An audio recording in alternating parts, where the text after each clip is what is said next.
इरफान मिर्जा और आप सुन रहे हैं मेरा चैनल मिर्जा इरफान ओके। दोस्तों, क्या आपने कभी सोचा है कि जिस ट्रेन की सीट पर आप चैन की नींद सो रहे हैं, हो सकता है कि उसी सीट पर कभी किसी की लाश मिली हो। आज की कहानी एक ऐसे बदनसीब मुसाफिर की है जिसे रेलवे ने वो सीट अलॉट कर दी जो 10 साल पहले एक हादसे में जलकर राख हो चुकी थी। जब वो डिब्बा पटरी पर आया तो उसके साथ वो चीज भी वापस आई जो उस रात मरी थी। आज की दास्तान सुनकर आप ट्रेन में अकेले सफर करना भूल जाएंगे। दोस्तों, ये वाकया है मेरे एक मिलने वाले दिनेश का। दिनेश एक सरकारी महकमे में काम करता था और उसका अक्सर दिल्ली से हावड़ा का सफर लगा रहता था। ये बात है दिसंबर की एक कड़कड़ाती ठंड वाली रात की। कालका मेल अपने वक्त से 4 घंटे लेट चल रही थी। दिनेश का रिजर्वेशन कंफर्म नहीं था, लेकिन ठंड और मजबूरी की वजह से वो जैसे तैसे एक पुराने फर्स्ट क्लास के कोच में चढ़ गया। वो कोच अजीब था। अंदर की लकड़ी काली पड़ चुकी थी और उसमें से ऐसी गंध आ रही थी जैसे बरसों से किसी बंद पड़े तहखाने की हो। दिनेश को केबिन नंबर बी मिला। केबिन के अंदर सिर्फ एक ही मुसाफिर था, एक दुबला पतला आदमी जो खिड़की की तरफ मुंह करके बैठा था।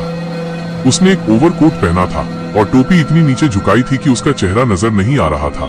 दिनेश ने उससे पूछा, भाई साहब, क्या ये ऊपर वाली बर्थ खाली है? उस आदमी ने कोई जवाब नहीं दिया, बस एक लंबा ठंडा हाथ ऊपर की तरफ उठा दिया।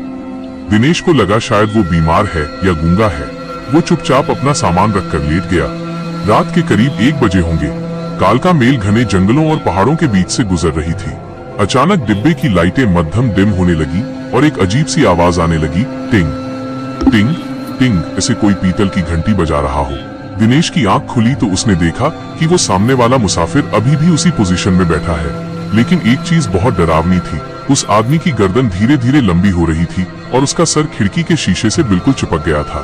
दिनेश ने घबराकर टॉर्च जलाई तो उसने देखा कि उस आदमी का हाथ जो पहले सीट पर था अब वो फर्श पर पड़ा था। लेकिन वो हाथ कंधे से जुड़ा नहीं था, वो कटा हुआ था और फर्श पर रेंग रहा था। दिनेश की चीख गले में ही फंस गई। वो उठकर बाहर गैलरी की तरफ भागा। उसने सोचा कि टीटीई या किसी गार्ड को ढूंढेगा, लेकिन जैसे ही वो केबिन से बाहर निकला उसने देखा कि पूरी गैलरी धुएं से भरी हुई है। डिब्बे के दरवाजे अपने आप खुल और बंद हो रहे थे। धड़ाम धड़ाम। इश भागते हुए अगले डिब्बे में जाना चाहता था, लेकिन जैसे ही उसने दरवाजा खोला उसे सामने पटरी नजर आई। वो डिब्बा ट्रेन के बाकी हिस्सों से अलग हो चुका था और घने जंगल के बीच एक पुरानी जंग लगी पटरी पर खड़ा था। तभी उसे पीछे से वही घंटी की आवाज सुनाई दी। उसने मुड़कर देखा तो वही ओवरकोट वाला आदमी अब गैलरी के बीचों बीच खड़ा था। उसकी टोपी गिर चुकी थी। उसका चेहरा था ही नहीं, सिर्फ सफेद चमड़ी थी जिस पर आंखें और मुंह की जगह टांके लगे हुए थे।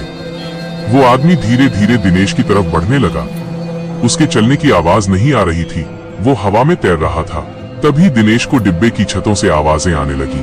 उसने ऊपर देखा तो हजारों छोटे छोटे हाथ छत की दरारों से बाहर निकल रहे थे और दिनेश को पकड़ने की कोशिश कर रहे थे।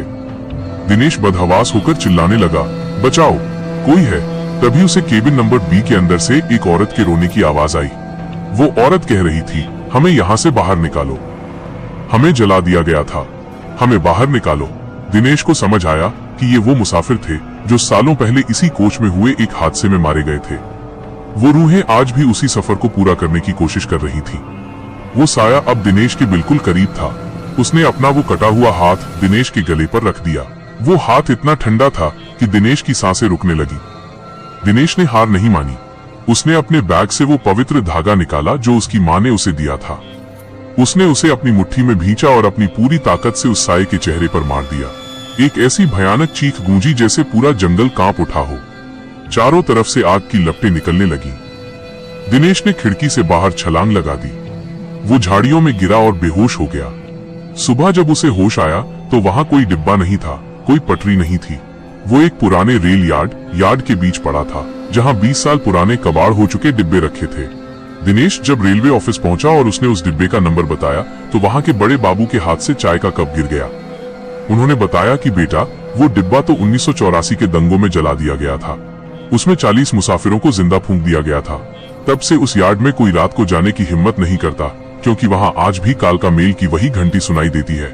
दिनेश आज भी जब ट्रेन के उस पुराने लोहे के टकराने की आवाज सुनता है तो उसके शरीर पर वही नीला निशान उभर आता है जो उस कटे हुए हाथ ने छोड़ा था।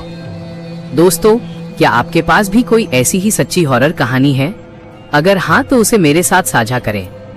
हम आपकी कहानी को अपनी आवाज देंगे और अपने चैनल के जरिए दुनिया को सुनाएंगे। दोस्तों, एक वीडियो बनाने में बहुत मेहनत और बहुत वक्त लगता है। अगर आपको मेरी ये कहानियाँ पसंद आ रही हैं, तो चैनल को सब्सक्राइब करके अपना साथ जरूर दें। आपकी एक छोटी सी कोशिश मेरे लिए बहुत बड़ी हिम्मत है। शुक्रिया।